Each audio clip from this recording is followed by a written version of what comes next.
I'm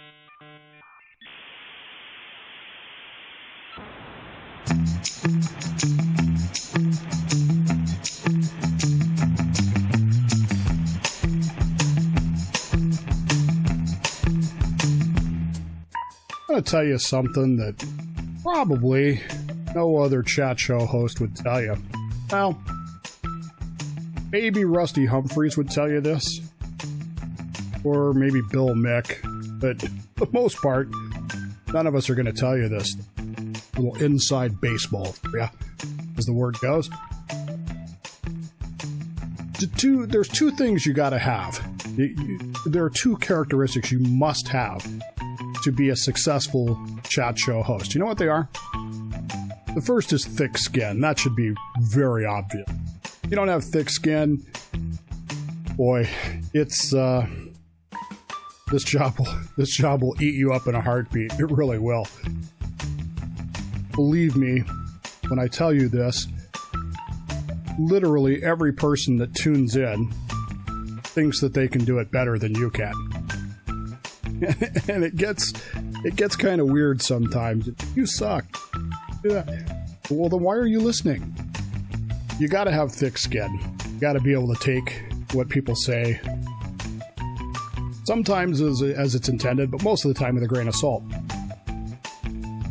Second thing you got to have is an ego, and which is kind of what happened to me yesterday. I got into a discussion about some things, and the reality is that to do this job, to sit down behind a microphone and talk requires an ego. Now, maybe you don't have a massive ego, but you have to have some level of ego in order to do this, because really you're assuming when you hit record or on air or whatever, you're assuming that somebody wants to hear what you have to say. Now, all of us want to be Joe Rogan, and we all want to have a gazillion listeners, and we all want that. But the reality of it is, most shows are nowhere near that. Radio is one thing, and radio numbers are always suspect. I'm just going to tell you that point blank. Radio ratings are based on Arbitron books, which best case scenario are fantasies. I mean, they really are.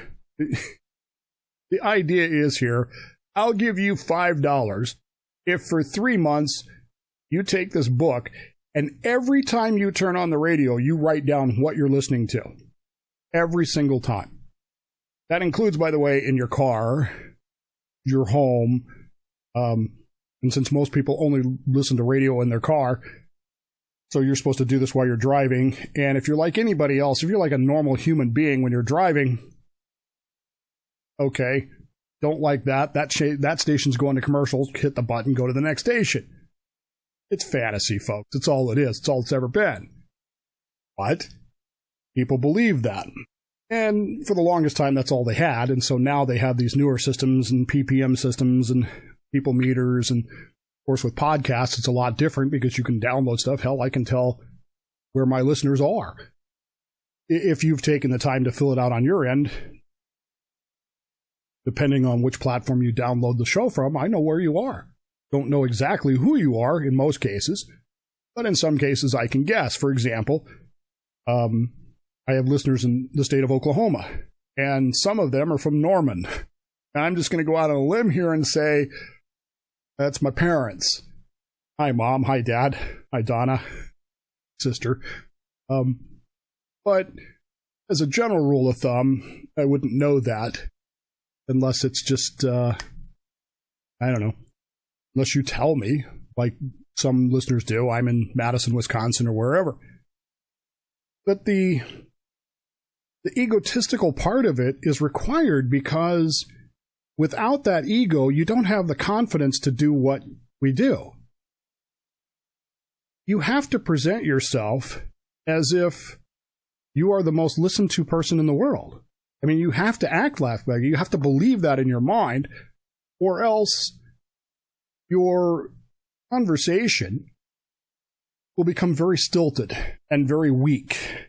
Now, in radio, that's very obvious when you have a host or even a guest or a guest host that's weak.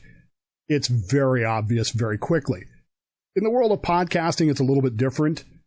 Podcasting has opened up this venue to communication to anybody with a microphone and the ability to record what they're saying. And there are a myriad of ways to do that. If you'd like to know about it, or if you have any interest in it, drop me an email, dave@thedavebowmanshow.com. Please don't pay somebody $500 for a podcasting course. Drop me an email first. But that said, podcasting has opened up a lot of voices that traditionally you would never hear in a radio type format. And for the record, I think that's great. I think that if there's an audience of one, if there's one person who wants to hear what you have to say and you have the ego to say it, by all means say it. There's no right or wrong here when it comes to what you have to say. Now, I might disagree with you and you might disagree with me, and that's fine, but that's where that ego comes into play. It's where that thick skin comes into play. Just because I don't listen to a show doesn't mean that I don't like the show. It doesn't mean that the show's no good. It means that in my listening choices, which are limited, just like yours are, I have chosen not to listen to that show. There are certain shows I listen to religiously. Not very many, but there are some. There are shows with whom I'm familiar, with whom that I like. Joe Rogan's a great example that I almost never listen to.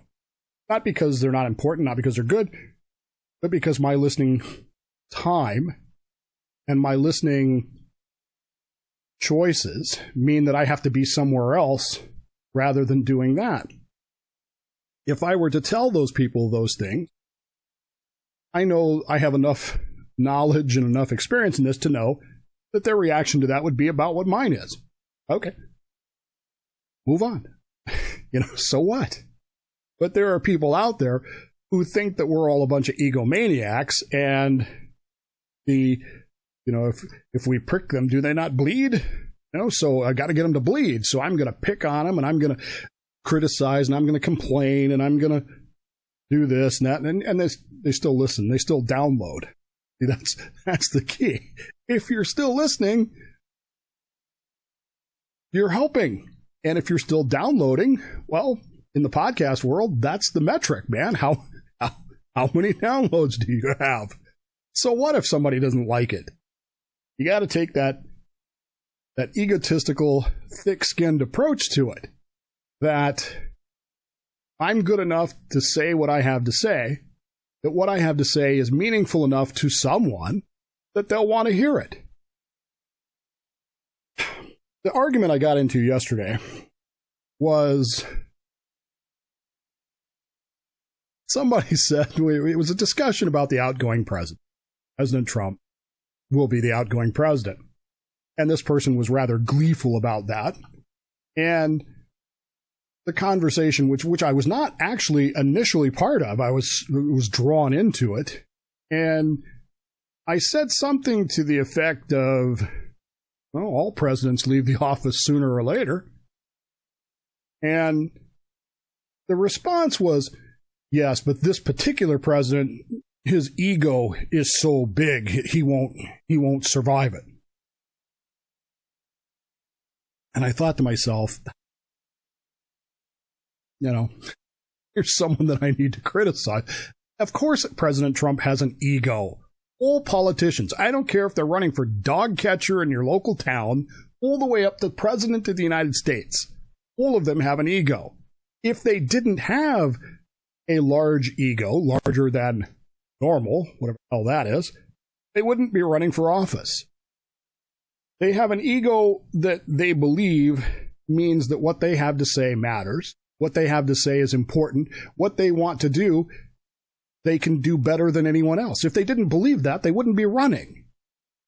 Now, like him or hate him, now of course Donald Trump has an ego. He's an entertainer. He spent his whole life in the public eye. He spent his whole life having people come to him obsequiously, praising him or asking him for money if they were politicians of Democrat stripes running for office. Of course he has an ego. What politicians tend to lack, though, is that alligator thick skin. They handle criticism much differently, I think, than successful chat show hosts do. I'll tell you point blank. There are people who criticize my show.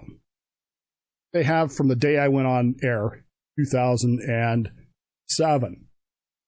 I still have some of the emails that I got in November, December of 2007 when I was still temporary, but still filling in because Bill had left and no permanent replacement had been named.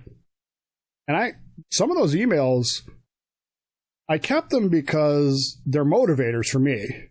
But at least one of them I kept because the person who sent it to me was somebody that I had, up to that point, thought was a very good friend and someone whom I held in great regard. And then I get this email from them. I'm like, whoa. I mean, the email literally said, I can't wait for you to be off the air. You're so bad that I can't even listen anymore. Now, the truth of the matter was that that person was venting. That person was, and this is stuff I learned later. But I kept the email, and he and I, to this day, still kind of giggle about that because after I was announced as the permanent host, and 7-8 years later when I finally left, he sent me another nice email saying, gonna miss you. Well, you know, there are people who can criticize you that some of their criticism is valid. Much of their criticism is valid. And some of the things that he was complaining about in the first email were actually true. They were things that I had yet to learn. They were technical things. It wasn't that he disagreed with my opinions. He didn't like the way I did things. Well, truth of the matter is, not everybody's going to like the way everybody does things. I've been a manager and a senior leader in much of my professional life, and that's one of the things I learned really quickly was every time you go to a new assignment, a new place, you get a lot of the whole, well, that's not the way so-and-so did it. That's not the way we used to do it. Yeah, I know. I know it's not the way we used to do it, but that person isn't here anymore. And when I left those positions, I'm sure that the same thing happened to the person that replaced me in all of those positions. In fact, I know it did in at least one case, because I got calls about it. Don't you think you could tell this guy that's not how we do it? No, I don't work there anymore. Sorry. Nobody's going to listen to me. The difference between politicians and talk show hosts, though, is we have the thick skin where we can accept criticism that's legit and sort of reject. Reject's a bad word. I listen to it, but I recognize it for what it is. Sometimes it's just people who want to complain. Nobody else will listen to them. That's one of the beauties of chat shows is that, hey, this guy will listen to me or this gal will listen to me. Oh, I'm going to complain to them, even though if I thought about it for a minute, I'd know that there's nothing they can possibly do about it.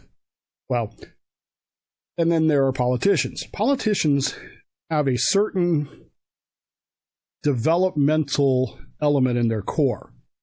It's not that they don't recognize criticism for what it is. Well, actually it is. They don't recognize it for what it is. You can't. Have you ever tried criticizing a politician for anything? What's their response?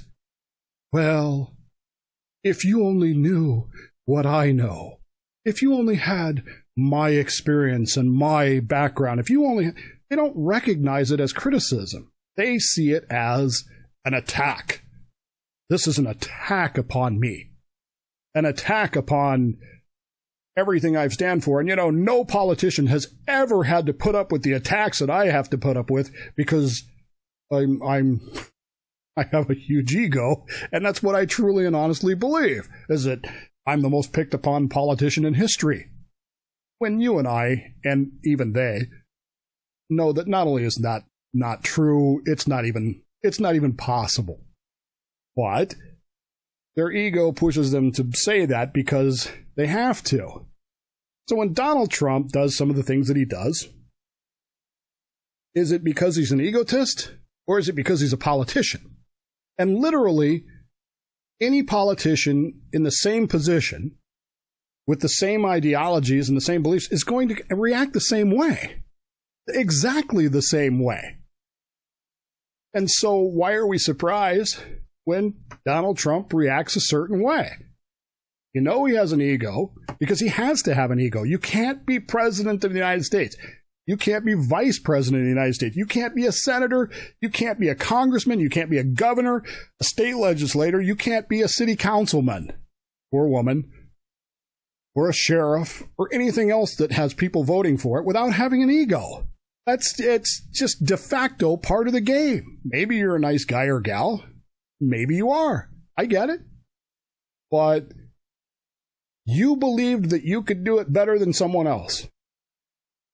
Therefore, you have an egotistical attitude about it. Donald Trump believed that he could do it better than Hillary Clinton or any of the other Republicans. To the degree that he was correct about that, history or yourself will have to decide. But the fact of the matter is that they have that ego. It's part of who they are. While they don't accept the criticism, while they don't accept the legitimate, let's just call it legitimate criticism. I think that was part of the problem yesterday was we got outside of legitimate criticism. We got into name calling, which always pisses me off. You know, look, I get it. You don't like the guy, but at least have the decency and the courtesy to talk about what your disagreements are rather than simply labeling him with names and the likes of that. That's something I've said to people all the time. And people would call me and say, "You suck, Dave. Why are you still on the air?" I